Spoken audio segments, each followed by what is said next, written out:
నాయుడు తన పెనంలూరు నియోజకవర్గం ప్రజాగణ సభలో జోగి రమేష్పై ఆసక్తికరమైన వ్యాఖ్యలు చేశారు. జోగి రమేష్ కాదు జోగి రమేష్ అంటూ జోగి రమేష్పై ఆసక్తికరమైన వ్యాఖ్యలు చేశారు. అసలు ఏమన్నారో ఏం జరిగిందో ఒకసారి ఈ వీడియోలో చూడండి. అదే చెప్పారు, జోగి కాదు రోగి రమేష్, రోగి కాదు రోగి రమేష్. ఎందుకు ఆ మాట అంటున్నానంటే, మీరు చూశారు మా ఇంటి మీద దాడికి వచ్చాడు ఎమ్మెల్యేగా ఉండి.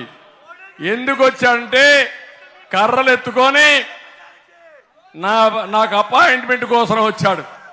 అంటే నేను మాజీ ముఖ్యమంత్రిని, ఆయన వైఎస్ఆర్ కాంగ్రెస్ ఎమ్మెల్యే, మా ఇంటి మీదకి వచ్చి కర్రలు ఎత్తుకొని వచ్చి అపాయింట్మెంట్ కావాలని అడిగాడని బుద్ధి లేకుండా డీజీపీ చెప్తాడు. కేసు మనవాళ్ళ పైన పెట్టారు, అతని పైన కేసు పెట్టలేదు. పోయింది ఎవరు? నేను ఆయన ఇంటికి పోలేదు, నా ఇంటి మీదకి వచ్చాడు, కర్రలతో వచ్చాడు.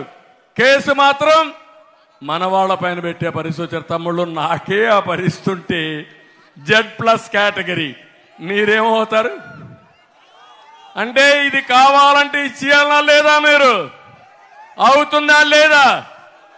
ఇంకో పక్క చూస్తే పెడన నియోజకవర్గాన్ని మొత్తం ఊడ్చేశాడు.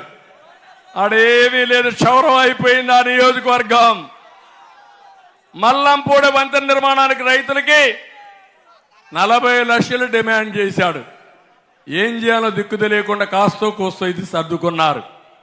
కుర్తివెన్నెలో 80 ఎకరాల బీఫామ్ భూముల్ని తక్కువ రేట్లు కొనుగోలు చేసి బినామీలతో చెరువులు తవ్విచ్చేశాడు. చేపల చెరువు కట్టాలంటే పప్పం కట్టాల్సింది. దానికంటే కూడా పెడన కంటే ఇక్కడ సారవంతమైన భూమి, డబ్బులున్నాయి, భూములున్నాయి, విలువ ఉంది. కబద్దార్, జాగ్రత్తగా ఉండండి. మీరు ఏమవుతారో నాకైతే తెలియదు.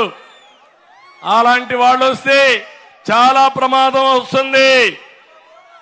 సెంటు పట్టాలు ఇస్తామని చెప్పి బంటుపల్లి మండలంలో పేదల నుండి ఒక్కొక్క ఇంటికి ఒక్కొక్క సెంటుకి 50,000 లక్ష రూపాయలు వసూలు చేశాడు. ఏం తమ్ముడు, సిద్ధంగా ఉన్నారా? కప్పం కట్టడానికి సిద్ధంగా ఉన్నారా అని నేను అడుగుతున్నా. ఇవన్నీ భరించలేక ప్రజలు చీకొట్టారు. పుట్టింది మైలవరం, ఎమ్మెల్యే అయింది పెడన, మంత్రి అయిన తర్వాత ఎక్కడికక్కడ చెడ్డ పేరు. ఇప్పుడు వచ్చింది పెనమలూరు. సిద్ధంగా ఉన్నారా? సిద్ధంగా ఉన్నారా అని మిమ్మల్ని అడుగుతున్నా. మళ్ళీ మీరు బాధపడితే నేను కూడా మిమ్మల్ని కాపాడలేను. అందుకే ముందుగానే చెప్తున్నా మీ అందరికీ, అలాంటి రోగికి మెడిసిన్ బోడే ప్రసాద్.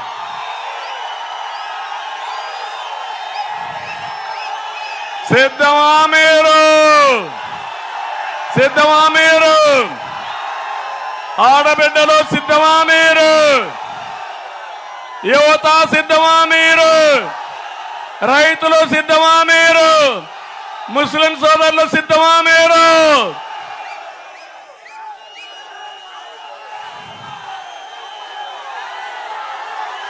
నేను మొన్న బోడే ప్రసాద్ గారిది 4 రోజులు నేను ఆలస్యం చేస్తే పెనమూరులో కమోషన్ వచ్చింది.